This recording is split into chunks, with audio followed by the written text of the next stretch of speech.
May the Lord's name be glorified. கர்த்தருடைய நாமம் மகிமைப்படுவதாக. It's indeed a joy for us all to gather together this evening at the end of this year. இந்த வருஷத்தின் கடைசியிலே விதமாய் நாம் கூடி வருவது நம்ம எல்லாருக்கும் மிக்க மகிழ்ச்சியை கொடுக்கிறது. I can see how you're all excited about the year end plus the new year which the Lord willing we will get into. வருஷ கடைசியை குறித்தும் புதிய வருஷத்தை காணப்போகிறோம் என்பதை குறித்தும் எவ்வளவு உற்சாகத்தோடு நீங்கள் சந்தோஷமா இருக்கிறீர்கள் என்பதை உங்கள் முகங்களிலே என்னால் காண முடிகிறது. I can see many of you with the new dress. நீங்கள் अनेகர் புதிய உடை எல்லாம் முடித்துக் கொண்டு வந்திருக்கிறீர்கள்.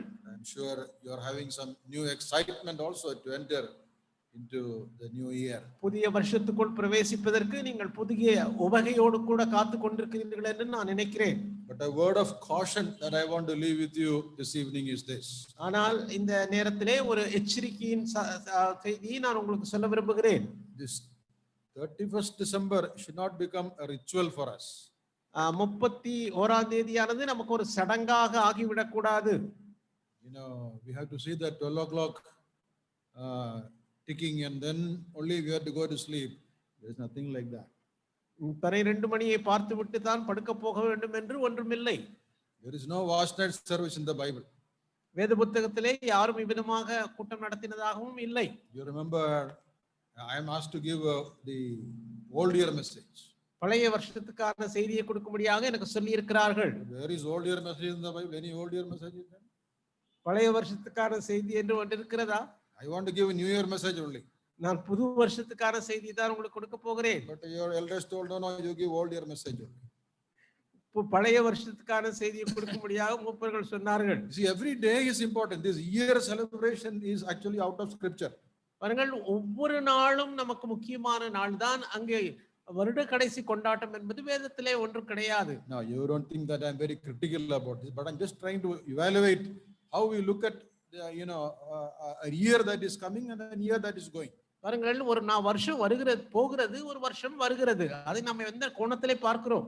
See, in Psalm 90 Moses is praying, Lord help us to number our days. Every day is a gift from God. பாருங்கள், அங்கே 90ஆம் சங்கீதத்திலே மோசே விதமாய் சொல்கிறார், கர்த்தாவே எங்கள் நாட்களை எண்ணக்கூடிய அறிவை எங்களுக்கு தாரும். கர்த்தர் கொடுக்கிற ஒவ்வொரு நாளும் மிக மிக முக்கியமான நாள். So our life is not to be controlled by the calendar or by the clock. ஆகினாலே நம்முடைய வாழ்க்கை என்பது அந்த கடிகாரத்தினாலோ அல்லது நாட்காட்டியினாலோ ஆளப்பட வேண்டியதில்லை. See, in Galatians 4 verse 10 Apostle Paul says, you are observing days, months, years. I am afraid I have labored in vain. நீங்கள் காலங்களையும் நாட்களையும் மாதங்களையும் பார்க்கிறீர்கள், நான் உங்களுக்குள்ளே பிரயாசப்பட்டது வீணா இருக்கிறதோ என்று சொல்லி அங்கே கலாத்தியர்கள் நிருபத்திலே பவுல் சொல்கிறார். We wait for this 31st night to have this singing and rejoicing. We can have another time also, nothing wrong in that. பாருங்கள், 31ஆம் தேதி வரைக்கும் நாம் காத்திருக்க வேண்டியதில்லை. எப்பொழுதெல்லாம் வேண்டுமோ அப்பொழுதெல்லாம் மாதிரி கூட்டங்களை வைத்துக் கொள்ளலாம். Have a night meeting with the singing and the testimony. Why not on another day? இன்னொரு நாளிலே கூட நாம் பாட்டு பாடலாம், சாட்சி சொல்லலாம். Anyway, you may say that's very difficult, brother. This is a convenient time for us.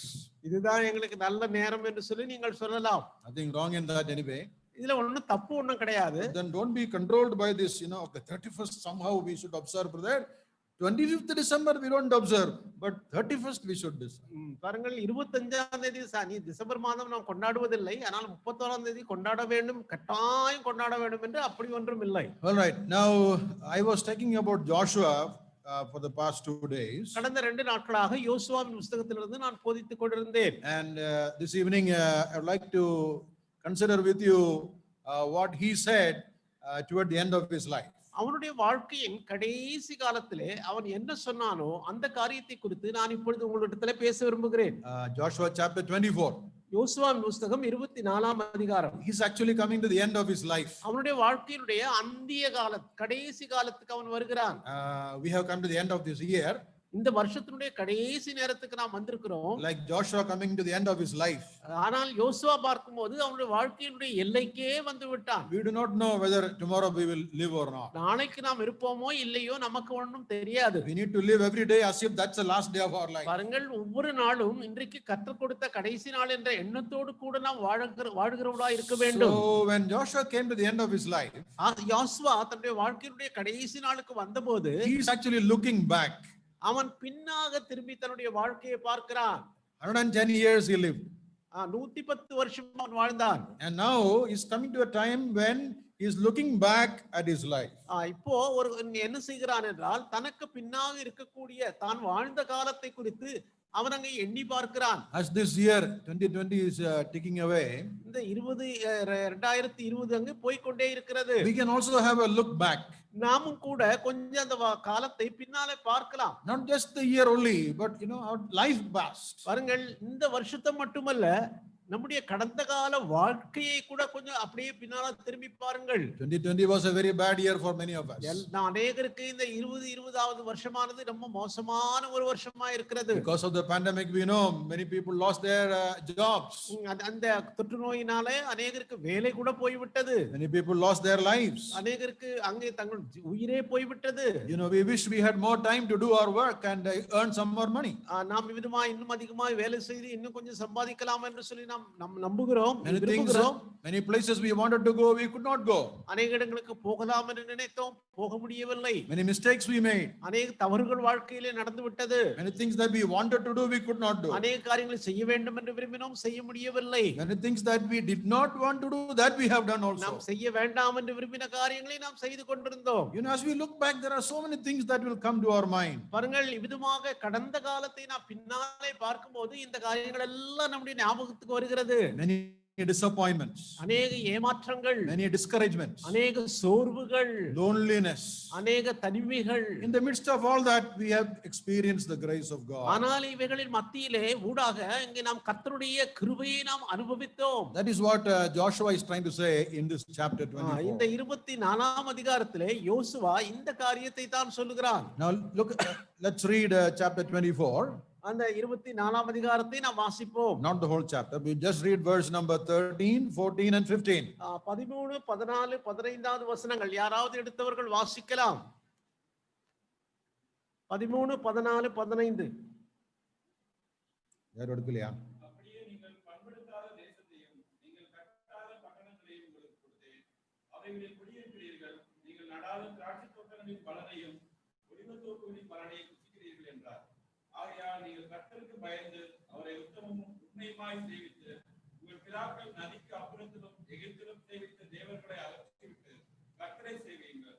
கர்த்தரை சேவிக்கிறது உங்கள் பார்வைக்கு ஆகாததாய் கண்டால் பின்ன யாரை சேவிப்பீர்கள் என்று இன்று தெரிந்து கொள்ளுங்கள்.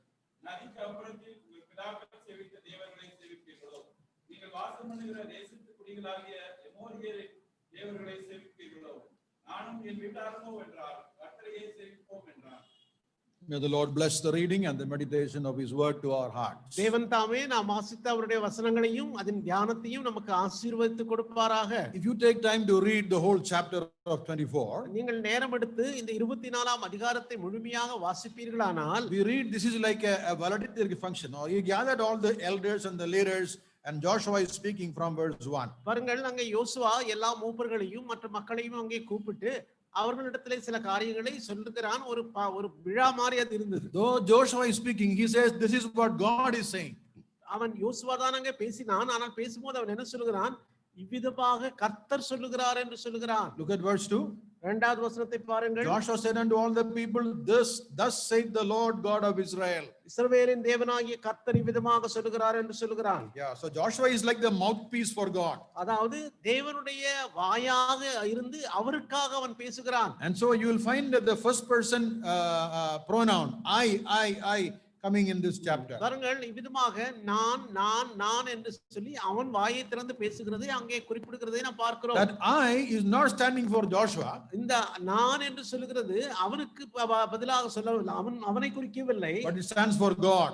அது தேவனுக்காக, தேவனை குறித்து சொல்லப்பட்ட வார்த்தையாய் இருக்கிறது. Okay, if you take time to read, there's no time to read now. There are 16 times the word pronoun I is mentioned. பாருங்கள், 16 தடவையாக இந்த அதிகாரத்திலே நான் என்கிற வார்த்தை வந்து கொண்டிருக்கிறது. And finally, now from 3 to 13, if you read 13th verse, it says, I have given you a land for which you did not labor.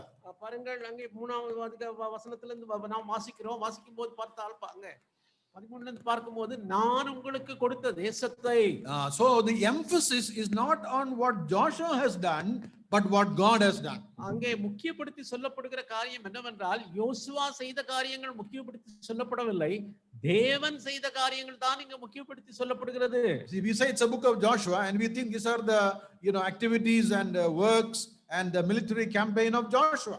நீங்கள் இந்த யோசுவாவின் புத்தகத்தை முழுவதுமாய் வாசிப்பீர்களானால் அந்த யோசுவா படைத்தலைவனாய் இருந்து என்னென்ன காரியங்கள் வெற்றிகள் என்னென்ன போர்க்களங்களை சந்தித்தான் என்று சொல்லி பெரிய காரியங்களை அவருடைய சாதனைகளை நாம் பார்க்க முடியும். But then the glory or the credit for what is accomplished in this book is not given to any man. ஆனால் பாருங்கள், இந்த புத்தகத்தில் சொல்லப்பட்ட பெரிய பெரிய சாதனைகள் எல்லாவற்றையும் குறித்த ஒரு மகிமையானது மனுஷனுக்கு செலுத்தப்படவில்லை. It is God's work. அது தேவனுடைய காரியம். Yesterday I brought to your attention, many of you were not here. நேற்று தினத்திலே நீங்கள் அநேகர் இல்லை, ஆனால் நான் நேற்று தினத்திலே இந்த காரியத்தை சொன்னேன். We saw how the Lord gave the land. எவ்விதமாக கர்த்தர் அவர்களுக்கு அந்த தேசத்தை கொடுத்தார். The Lord gave rest.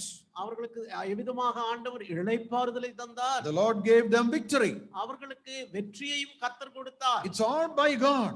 இவைகள் எல்லாம் தேவனால் உண்டானவைகள். Now this is what Joshua is saying, or God is saying to Joshua, to the people, as you look back at the whole lifetime that you have spent, all that we have received, all that we have accomplished is a gift from God. இதுமாக யோசுவாவின் மூலமாக தேவனாகிய கர்த்தர் அங்கே சொல்லுகிறது என்னவென்றால், நீங்கள் இதுவரைக்குமாக சாதித்த சாதனைகள், நீங்கள் நிறைவேற்றி முடித்த காரியங்கள் எல்லாம் என்னாலே உண்டாயிற்று என்று சொல்லி ஆண்டவர் சொல்கிறார். And that comes to a conclusion in verse 13. He says, I have given you a land, cities and vineyards you did not labor.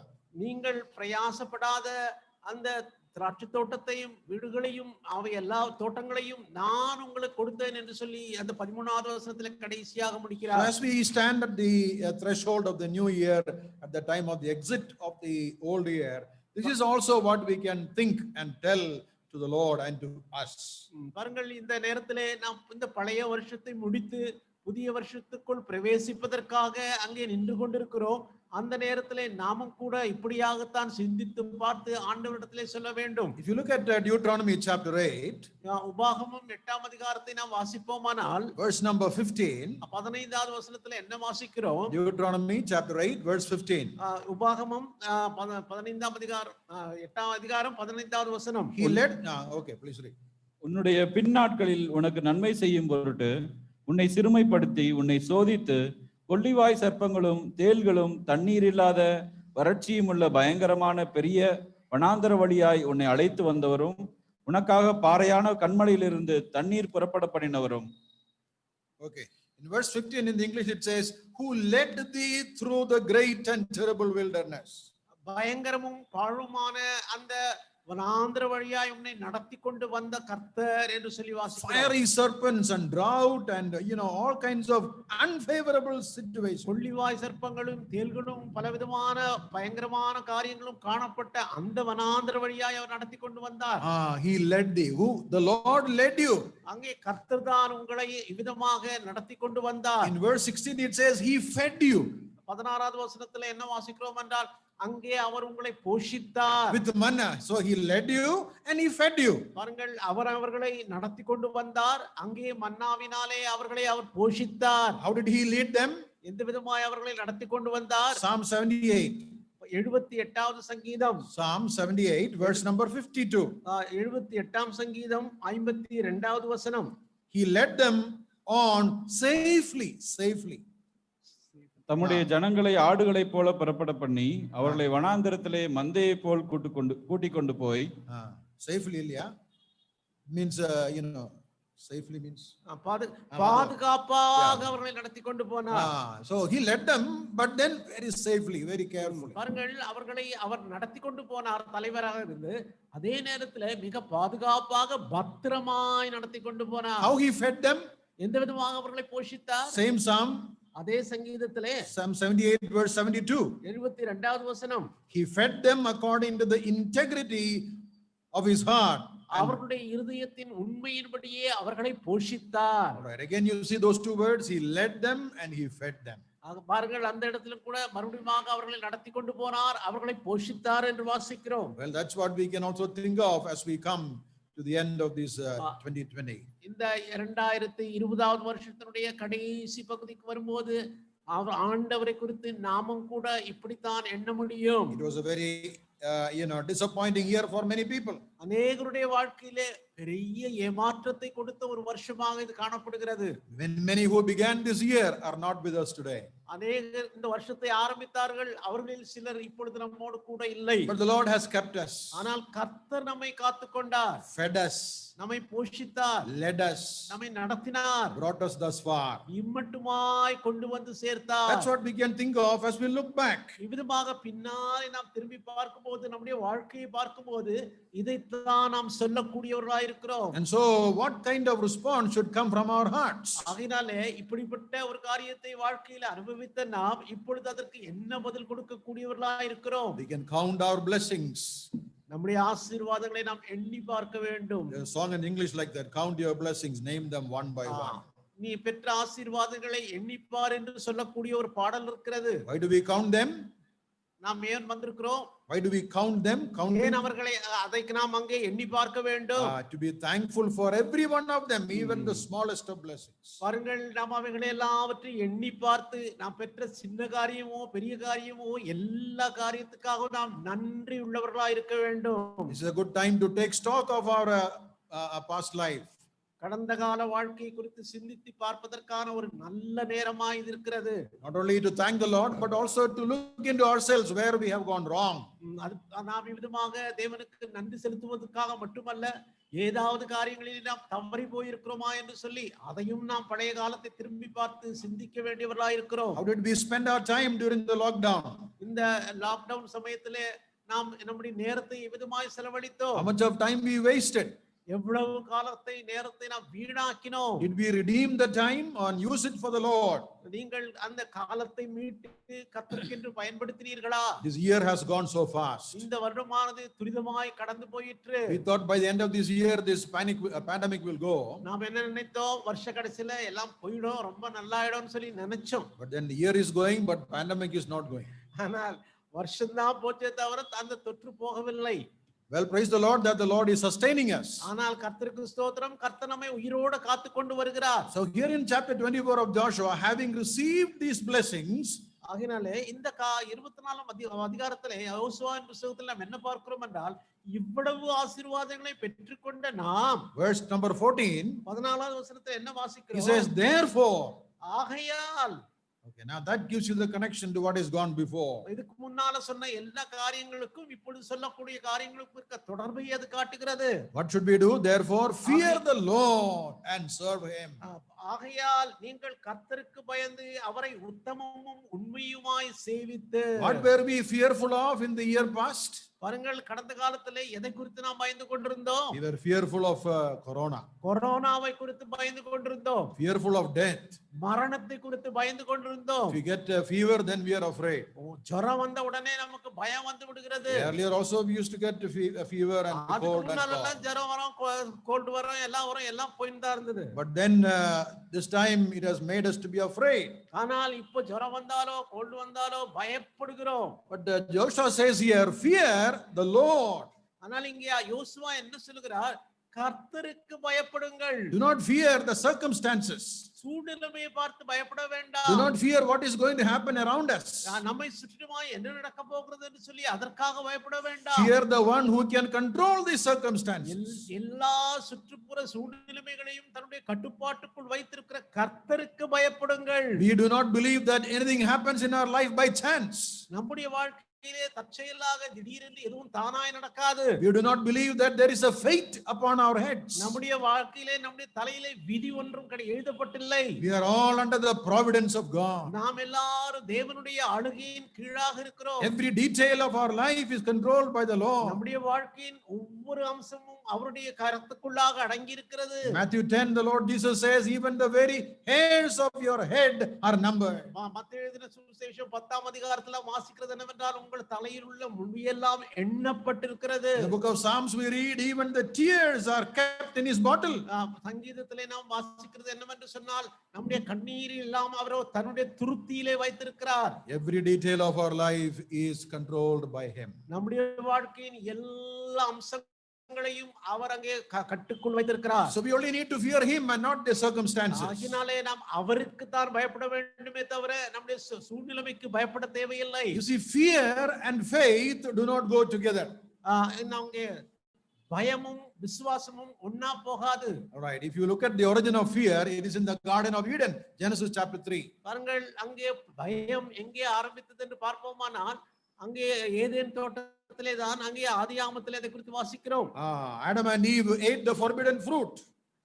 தடுக்கப்பட்ட அந்த பழத்தை அவர்கள் இருவரும் சாப்பிட்டார்கள். When they disobeyed the command of God, கர்த்தருடைய வார்த்தைக்கு அவர்கள் கீழ்ப்படியாமல் போய்விட்டார்கள். they ran and hid themselves. அவர்கள் ஓடி போய் ஒளிந்து கொண்டார்கள். They realized that they were naked. அவர்கள் தாங்கள் நிர்வாணிகளாய் இருக்கிறோம் என்று உணர்ந்தார்கள். Adam was called by God. Adam, where are you? ஆதாமே, ஆதாமே, நீ எங்கே இருக்கிறாய் என்று சொல்லி கர்த்தர் கேட்டார். And the one who was hiding Adam, he said, Lord, I heard your voice. ஒளிந்து கொண்டிருக்கிற ஆதாம் என்ன சொல்கிறார் என்றால், கர்த்தாவே, நாங்கள் உம்முடைய சத்தத்தை கேட்டு And I was afraid. நான் பயந்தேன். That's the first time fear is mentioned in the Bible. வேத புத்தகத்திலே அந்த இடத்திலே தான் முதலாக பயம் என்கிற வார்த்தை வருகிறது. And you see how the fear came? எவ்விதமாய் பயம் வந்தது? Because of sin. பாவத்தின் நிமித்தமாக பயம் வந்தது. Because of disobedience. கீழ்ப்படியாமை நிமித்தமாக பயம் வந்தது. Because they disobeyed the law of God. தேவனுடைய கட்டளையை அவர்கள் மீறி விட்டார்கள். Today many people out in the world are fearful. இந்த உலகத்தில் உள்ள மக்கள் பயந்து கொண்டிருக்கிறார்கள். They are fearful of many things which are happening around us. நம்மை சுற்றுமாய் நடந்து கொண்டிருக்கக்கூடிய அநேக காரியங்களை குறித்து அவர்கள் பயந்து கொண்டிருக்கிறார்கள். The basic reason for this fear is because they do not know the true and the living God. உண்மையுள்ள ஜீவனுள்ள தேவனை அவர்கள் அறியாதபடியினாலே அவர்கள் பயந்து கொண்டிருக்கிறார்கள். Luke chapter 2 and verse number 10. லூக்கா எழுதின சுவிசேஷம் 2ஆம் அதிகாரம் 10வது வசனம். When Jesus was born, the message that was declared to the shepherd was, fear not. பாருங்கள், அங்கே ஆண்டவர் இயேசு கிறிஸ்து பிறந்தபோது மேய்ப்பர்கள் வெளியிலே இருக்கும் பொழுது அவர்கள் கொடுக்கப்பட்ட செய்தி என்னவென்றால், பயப்படாதேயுங்கள். Till now you were fearful.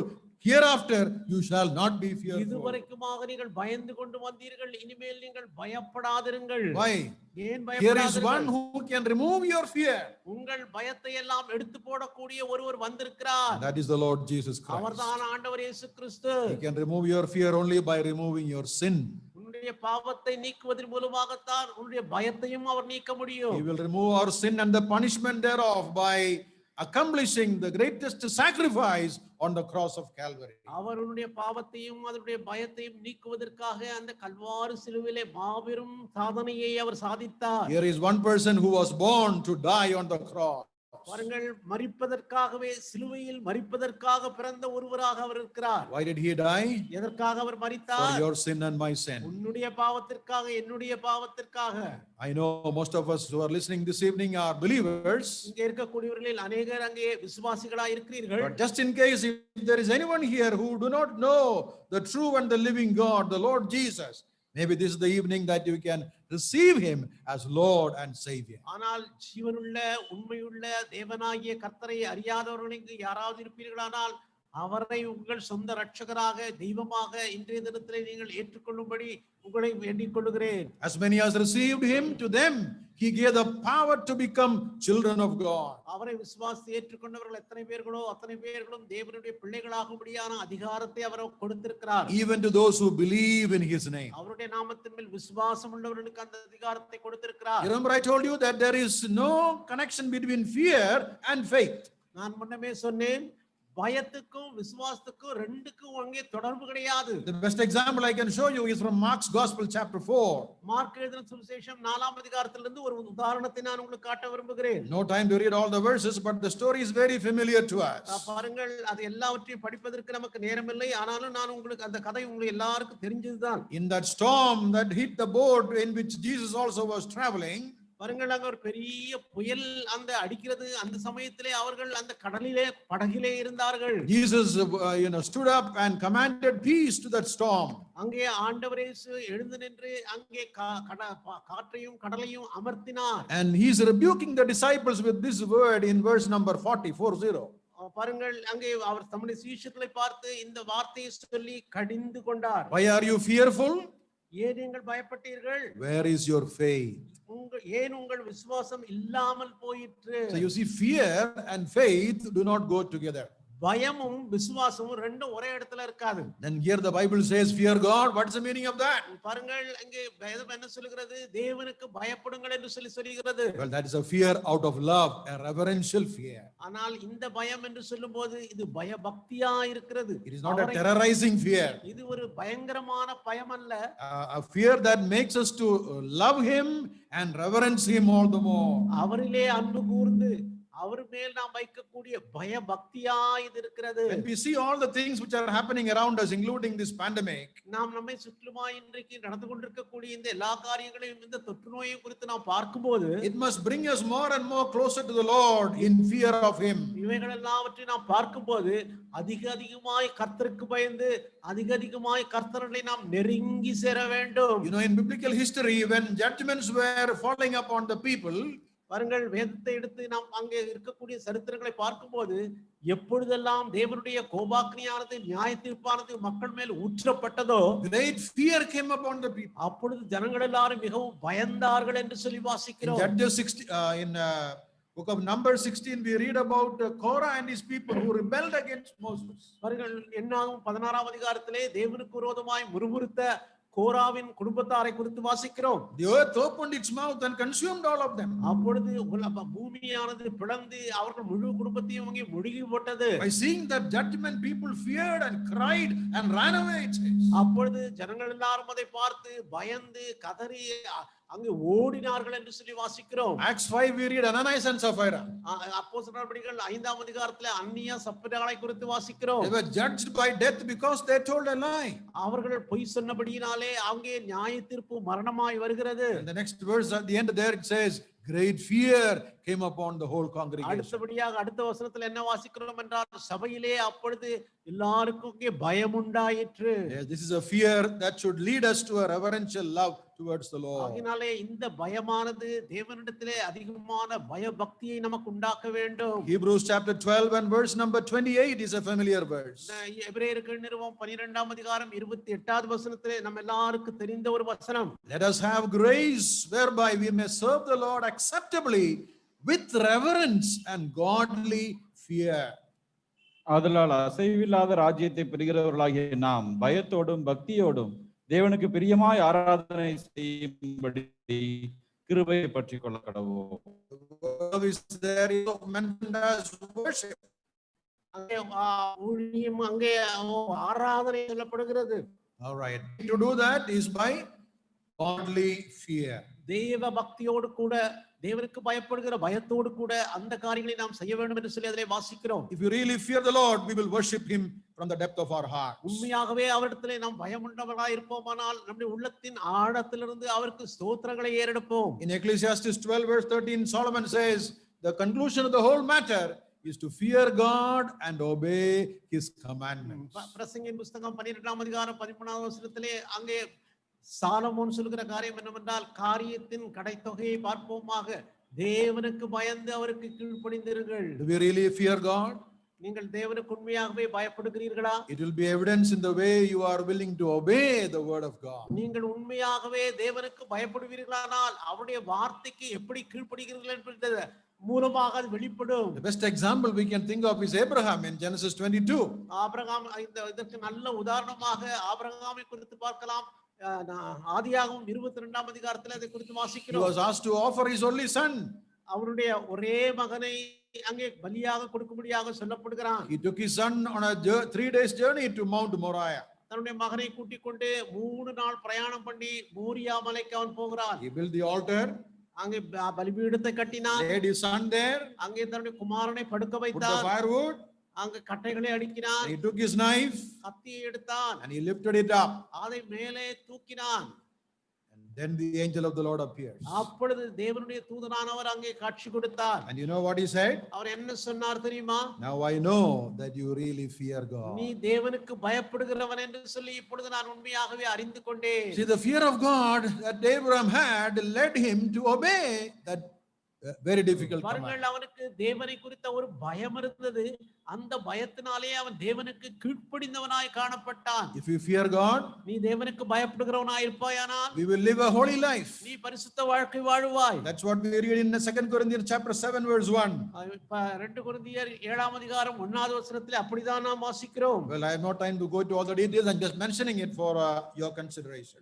நான் அதெல்லாம் எடுத்து பார்க்க நேரமில்லை, ஆனால் அதை உங்களுக்கு சொல்லுகிறேன். All right. And a person who fears the Lord, he will also live a life of separation. பாருங்கள், கர்த்தருக்கு பயப்படக்கூடிய பயம் இருக்கக்கூடிய ஒரு மனுஷன் பிரிந்து பரிசுத்தமாய் வாழ்வான். That's what we read in Nehemiah chapter 5 and verse 15.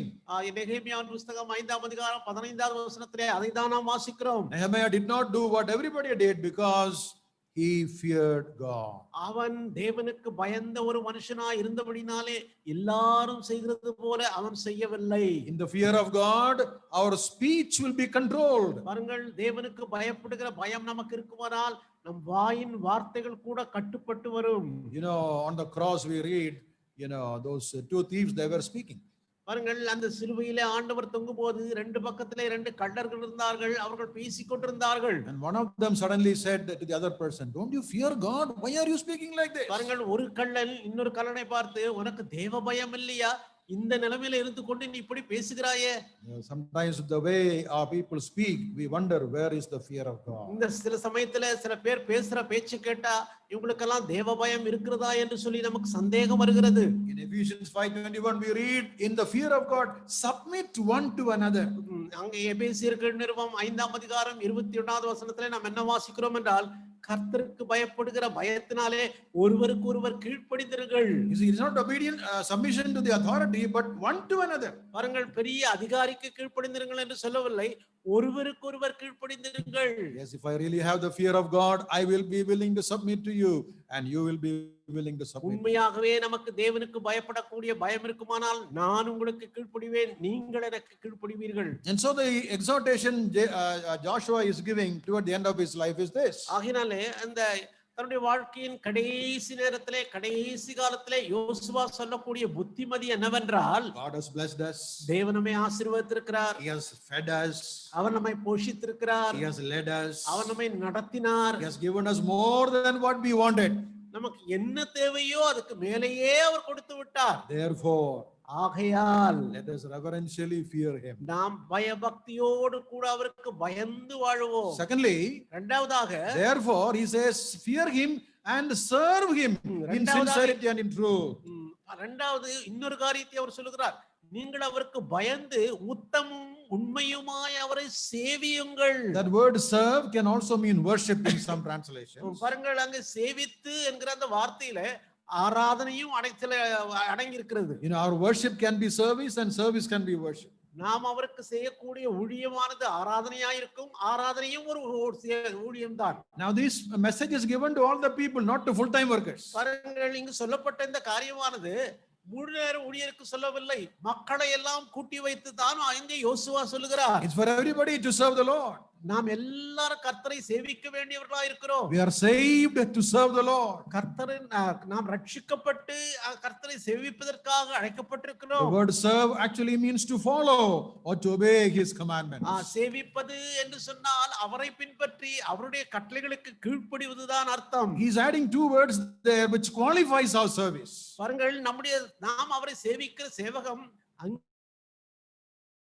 இருக்க வேண்டும் என்பதற்காக ரெண்டு வார்த்தைகளை அவர் உபயோகப்படுத்துகிறார். In sincerity and in truth. உத்தமமும் உண்மையுமாயுங்கள். In sincerity means without hypocrisy. பாருங்கள், உத்தமமா என்றார் எந்த விதமான மாய்மால நடிப்பில்லாம அவரை பின்பற்ற வேண்டும். Don't try to put on a show that you are serving the Lord. நான் ஆண்டவருக்கு ஊழியம் செய்கிறேன்னு சொல்லி அப்படியே ஒரு ஷோ காட்டக்கூடாது. And do it sincerely from the depth of your heart. உன்னுடைய உள்ளத்தின் ஆழத்திலிருந்து உண்மையாய் அவரை சேவிக்க வேண்டும். Yesterday we mentioned about wholehearted service. நேற்றைய தினத்திலே நாம் முழு மனதோடு அவரை சேவிக்க வேண்டும் என்று பார்த்தோம். That is basically what is the meaning of doing it in truth. பாருங்கள், அதனுடைய அர்த்தம் இதுதான். Thirdly, மூன்றாவதாக, there is a very important commission given there in verse 14. 14வது வசனத்திலே மிக முக்கியமான ஒரு காரியம் சொல்லப்பட்டிருக்கிறது. If you fear God, நீ தேவனுக்கு பயப்படுவாயானால் what you must do? Put away the gods which your fathers served. உங்கள் பிதாக்கள் நதிக்கு அப்புறத்திலும் எகிப்திலும் சேவித்த தேவர்களை அகற்றி விடுங்கள். Now, why is he saying like that? ஏன் விதமாய் சொல்லுகிறார்? He's telling to Joshua, please put away your gods. யோசுவா, நீ நீ உனக்கு இருக்கக்கூடிய அந்நிய தெய்வங்களை எல்லாம் நீ தூக்கி போடு. So looks like they were still having those gods. ஒருவேளை அந்த இன்னும் கூட அந்த விக்கிரகங்களை அவர்கள் வைத்துக் கொண்டிருப்பார்கள் என்று நினைக்கிறேன். Some of them. ஒருவேளை ஒரு சிலர். If it is not there, he need not say, please put away the gods. அவர்களிடத்தில் அந்த விக்கிரகங்கள் இல்லாதிருக்குமானால் இந்த வார்த்தையை அவர் சொல்லி இருக்க தேவையில்லையே. So it is true that you are serving the Lord, but you cannot do along with these idols with you. பாருங்கள், நீங்கள் கர்த்தரை சேவித்துக் கொண்டிருக்கலாம், ஆனால் கர்த்தரை சேவிக்கிற அந்த நேரத்துல இந்த விக்கிரகத்தையும் வைத்துக் கொண்டு கர்த்தரையும் சேவிக்க கூடாது. I get a great message from that particular exhortation. பாருங்கள், இதிலிருந்து ஒரு பெரிய புத்திமதி எனக்கு வருகிறது. Put away many things that are not required in your life. பாருங்கள், உன்னுடைய வாழ்க்கையிலே இருக்கக்கூடிய தேவையற்ற அநேக காரியங்களை தூக்கி போடுங்கள். That word put away is carried over by Apostle Paul into the New Testament. பாருங்கள், இங்கே தூக்கி போடுங்கள் என்று சொல்லக்கூடிய அந்த வார்த்தையானது அப்போஸ்தலர் புதிய ஏற்பாட்டிலும் சொல்லுகிறார். There is no time to read all the passages. I just mentioned the reference. பாருங்கள், அகற்றிவிட்டு என்று சொல்லப்படுகிற இந்த வார்த்தை நாம் அங்கே கவனிக்க வேண்டும். In Ephesians 4 verse 22-25, எபேசியர் 4:22-23 he says, put away the deeds of the old man. Put away. பழைய மனுஷனை நீங்கள் களைந்து போட்டு. And he's giving a list of things to put away. அதுக்கப்புறமாக என்னென்ன காரியத்தை நாம் அங்கே களைந்து போட வேண்டும் என்று சொல்லி அவர் சொல்லுகிறார். Put away lying, telling lies. பொய் சொல்றதெல்லாம் கொஞ்சம் களைந்து போடுங்கள். Put away anger, hot temper. கோபம், மூர்க்கம், இதெல்லாம் தூக்கி குப்பையில போடுங்க. Put away stealing. திருடு, இவையெல்லாவற்றையும் நீங்கள் தூக்கி போடுங்கள். Evil words. சொல்லாத வார்த்தைகள், கெட்ட வார்த்தைகள் Put off. அவைகளெல்லாம் தூக்கி போடுங்கள். In Colossians chapter 3, கொலோசியர் 3ஆம் அதிகாரத்திலே there also is using a similar word. இந்த அதே மாதிரியான இன்னொரு வார்த்தையை அவர் சொல்லுகிறார். In chapter 3 verse 5, he says, mortify, put to death this old man. இந்த பழைய மனுஷனை நீங்கள் சிலுவையிலே அறையுங்கள் என்று சொல்லி அந்த அதிகாரத்திலே வாசிக்கிறோம். And there's a big list there including covetousness. பாருங்கள், அந்த காரியத்திலே அநேக ஒரு பட்டியலே கொடுக்கப்பட்டிருக்கிறது. அதிலே பொருளாசையும் சொல்லப்பட்டிருக்கிறது. If we really look back sincerely into the depth of our heart, look back. பாருங்கள், உண்மையாகவே உண்மையான மனதோடு கூட நம்முடைய வாழ்க்கையை கொஞ்சம் பின்னாக திருப்பி நாம் அலசி பார்ப்போமானால், As I said, we have come to the end of this year, so we are here to look back. பாருங்கள், நாம் வருஷத்தினுடைய கடைசி பகுதிக்கு வந்து விட்டோம். இப்பொழுது அந்த வருஷத்து பின்னான வாழ்க்கையை கொஞ்சம் திரும்பி பார்க்க How வேண்டும். often this old man has raised up its ugly head. பாருங்கள், அதிகமான சமயங்களிலே, அநேக சமயங்களிலே இந்த பழைய மனுஷன் நம்முடைய வாழ்க்கையிலே அசிங்கத்தோடு வந்திருக்கிறான். How many times we lied? எத்தனை தடவை நம்ம பொய் சொல்லி இருக்கிறோம். How many times we got angry and the wrath came out? எத்தனை தடவை கோபப்பட்டு எகிரி குதித்து பயங்கரமாய் பேசி இருக்கிறோம். Words were bad. அது கெட்ட வார்த்தையெல்லாம் நம் வாயில Our வந்திருக்கிறது. looks were bad. நம்முடைய கண்கள் அசுத்தமானவைகளை பார்த்திருக்கிறது. We were covetous. We were desiring for things that is not ours. நமக்கு இல்லாத காரியங்கள் எல்லாம் இச்சித்து பொருளாசையும் இச்சையும் உள்ளவர்களாய் இருக்கிறோம். And the list goes on. இவ்விதமாக அந்த பட்டியல் போய்கொண்டே இருக்கிறது. So if we really accept, yes, I had all this is the time to put away. இப்படிப்பட்ட காரியங்கள் உங்களுடைய வாழ்க்கையிலே இருக்கிறதாக நீங்கள் உணர்வீர்களானால், இவை எல்லாவற்றையும் நீங்கள் நீக்கி போடுவதற்கு, அகற்றி போடுவதற்கு, தூக்கி போடுவதற்கு இது ஒரு நல்ல தருணமாக இருக்கிறது. If I really fear God, உண்மையாகவே நான் கர்த்தருக்கு பயப்படுவேனானால், I will serve him in sincerity and in truth. நான் அவரை உத்தமமாய் உண்மையுமாய் அங்கே நான் அவருக்கு ஊழியம் செய்ய வேண்டும். I will serve him wholeheartedly. முழு இருதயத்தோடு நான் அவருக்கு ஊழியம் செய்ய வேண்டும். Not only that, அது மாத்திரமல்ல, as I look at myself, I see so many things that needs to be thrown out. என்னுடைய வாழ்க்கையிலிருந்து நான் தூக்கி போட வேண்டிய அநேக காரியங்கள் இருக்கிறதை நான் உணரும்போது, Many things I have, many things you may have. என்னிடத்துல சில காரியங்கள் இருக்கலாம், உங்களிடத்துல சில காரியங்கள் இருக்கலாம். What I have may not be what you have. நான் எனக்குள்ளே இருக்கிறது உனக்குள்ளே இல்லாமல் இருக்கலாம். But I need to be honest with myself and realize that these things to be thrown out. பாருங்கள், இந்த காரியங்களை உண்மையாய் நான் ஆராய்ந்து பார்த்து தூக்கி போட வேண்டியவர்களை என்னை விட்டு நான் தூக்கி போட வேண்டும். All right. And then in verse 15, Joshua says, அதுக்கப்புறமாக யோசுவா 15வது வசனத்திலே சொல்கிறார். last part yesterday we read that, அந்த பகுதியை நாம் நேற்றைய தினத்திலே கூட வாசித்தோம். for me and my house we will serve the Lord. நானும் என் வீட்டாருமோ என்றால் கர்த்தரையே சேவிப்போம். So there is a looking back and now there is a looking forward. பாருங்கள், இவ்வளவு நேரம் அவர் பின்னாலே பார்த்து கொண்டிருந்தார், இப்பொழுது அவர் முன்னாலே பார்க்கிறார். We will, future. நாங்கள் இனிமேல் இப்படிதான் செய்வோம் என்று சொல்லுகிறார், எதிர்காலத்திலே. As he looked back, he saw how much blessings he received. பாருங்கள், பின்னாலே திரும்பி பார்க்கும்போது கர்த்தரிடத்திலிருந்து எவ்வளவு ஆசீர்வாதங்களை நான் பெற்றுக்கொண்டேன் என்று அவர் சொல்லுகிறார். He's come to 110 years old of his age. இப்பொழுது அவருக்கு 110 வயசாகி விட்டது. He's been serving the Lord all these years. இத்தனை வருஷமாய் அவர் கர்த்தருக்கு ஊழியம் செய்து கொண்டு From வருகிறார். his young age, yesterday we saw that. நேற்று தினத்திலே அவர் வாலிப பிராயத்திலிருந்து கர்த்தருக்கு ஊழியம் செய்கிறார் என்று பார்த்தோம். And still his desire is and decision is, we will still continue to serve him. பாருங்கள், மறுபடியும் அவருடைய உள்ளத்தில் இருக்கக்கூடிய காரியம் என்னவென்றால், நான் அவருக்கு தொடர்ந்து தொடர்ந்து தொடர்ந்து ஊழியம் செய்வேன். Yesterday I mentioned, he is not looking at the people. If you come, then I will serve the Lord.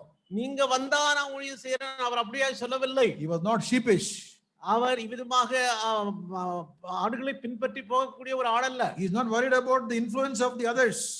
மற்றவங்க என்ன சொல்லுவாங்களோ எப்படி சொல்லுவாங்களோ என்று அதையெல்லாம் பற்றி அவர் கவலைப்படவில்லை. He made his decision clear before the audience. மற்றவர்களுக்கு முன்பாக திட்டம் தெளிவாக தான் என்ன நினைக்கிறேன் என்பதை தெளிவாய் சொல்லிவிட்டார். And as we read that chapter, we understand, as the people heard this, they said, yes, we will also serve the Lord. அந்த அதிகாரத்தை நாம் தொடர்ந்து வாசிக்கும் போது அதுல என்ன பார்க்கிறோம் என்று சொன்னால், இதையெல்லாம் கேட்ட மக்கள் என்ன சொன்னார்கள், நாங்களும் கர்த்தரையே சேவிப்போம்.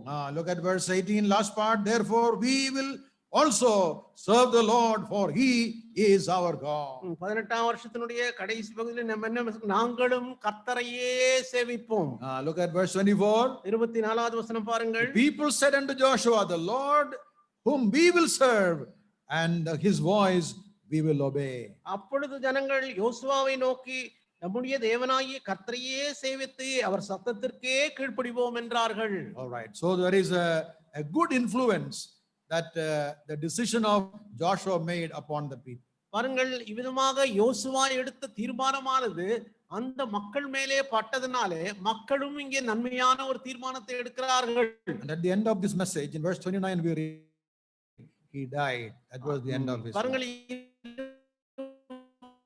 29ஆம் வசனம் கடைசி என்ன வாசிக்கிறோம், இவைகள் thankful to the Lord for the blessings received. பாருங்கள், அவன் பின்னாலே திரும்பி பார்க்கும்போது கர்த்தரிடத்திலிருந்து அவன் பெற்றுக்கொண்ட ஆசீர்வாதங்களுக்காக அவன் நன்றியுள்ளவனாயிருக்கிறான். That's what we are also supposed to do even this evening. இந்த மாலை வேளையிலே நாமும் கூட அப்படிப்பட்ட மனமுடையவர்களாய் இருக்க வேண்டும். Somebody said there are 4 looks of a believer. 4 ஒரு looks. விசுவாசியுடைய 4 பார்வைகள் இருக்கிறது என்று சொல்லி ஒருவர் சொன்னார். Number 1 is the look back. That's what we were saying till now. பாருங்கள், இப்பொழுது நாம் பார்த்தபடியாக பின்னாக திரும்பி அவன் பார்க்க When வேண்டும். I look back, I thank him.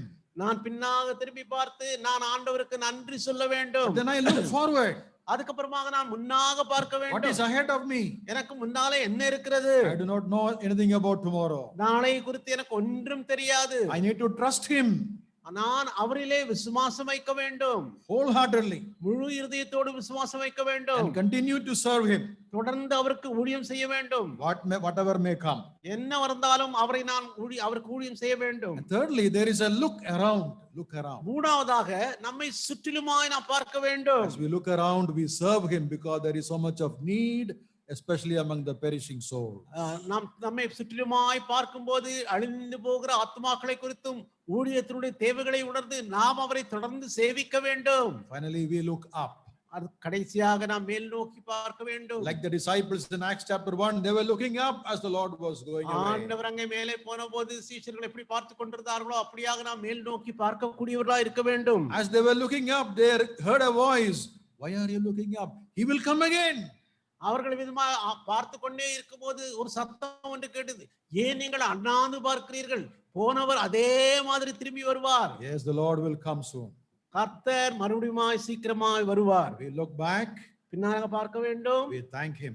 அவருக்கு நன்றி செலுத்த வேண்டும். We look forward, முன்னாக பார்க்கும்போது we trust him. அவர்களிலே நம்பிக்கை வைக்க வேண்டும். We look around, நம்மை சுற்றுமாய் பார்க்கும்போது we serve him. நாம் அவருக்கு ஊழியம் செய்ய வேண்டும். As we look up, we expect his return. மேல் நோக்கி பார்க்கும்போது அவருடைய வருகையை நாம் எதிர்பார்க்க வேண்டும். As I close this meditation this evening, இந்த மாலை வேளையிலே இந்த தியானத்தை நான் முடிக்கும் போது I want to leave words of promise from Deuteronomy. உபாகமம் புஸ்தகத்திலிருந்து ஒரு வாக்குத்தத்தத்தை நான் உங்களுக்கு சொல்லிவிட்டு முடிக்க விரும்புகிறேன். I know you will get multiple verses from the New Year message. புதிய வருஷத்து செய்தியிலே அநேக வாக்குத்தத்தங்கள் உங்களுக்கு கிடைக்கலாம். But this is a verse that has touched me, so I thought I'll just share it with you this evening. எனக்கு இந்த வாக்குத்தத்தம் கொடுக்கணும் இருந்தது, அதை நான் உங்களுக்கு சொல்கிறேன். Deuteronomy 11, verse number 12. உபாகமம் 11ஆம் அதிகாரம் 12வது வசனம். Deuteronomy 11:12, a land which the Lord your God cares for, and the eyes of the Lord thy God are always upon it, from the beginning of the year even unto the end.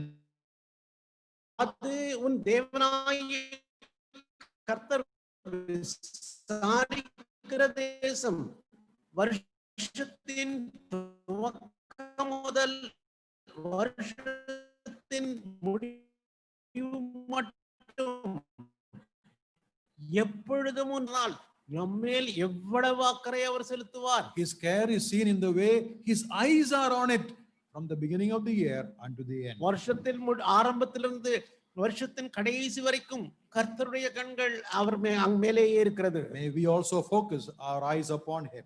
நம்முடைய கண்களும் கூட அவரையே நோக்கி இருப்பதாக. In the book of Psalm 32 verse 9 it says, I will guide you with mine eyes.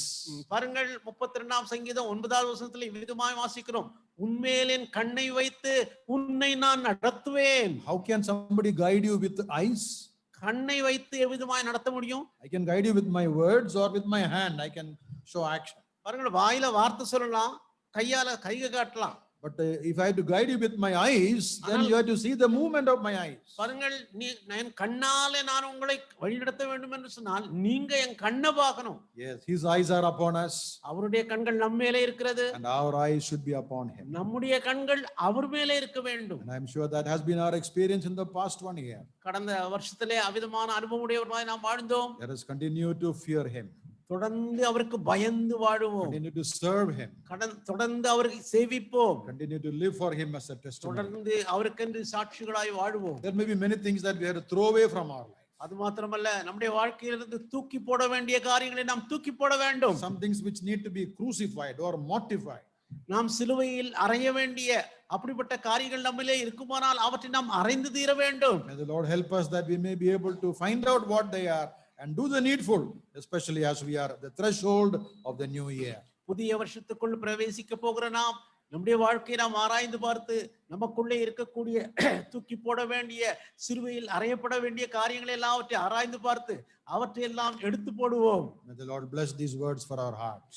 தேவன் தாமே இந்த செய்தியை நம்முடைய இருதயத்துக்கு ஆசீர்வதித்து தருவாராக. May his name alone be glorified. அவருடைய நாமம் மாத்திரம் மகிமைப்படுவதாக. Amen. ஆமென்.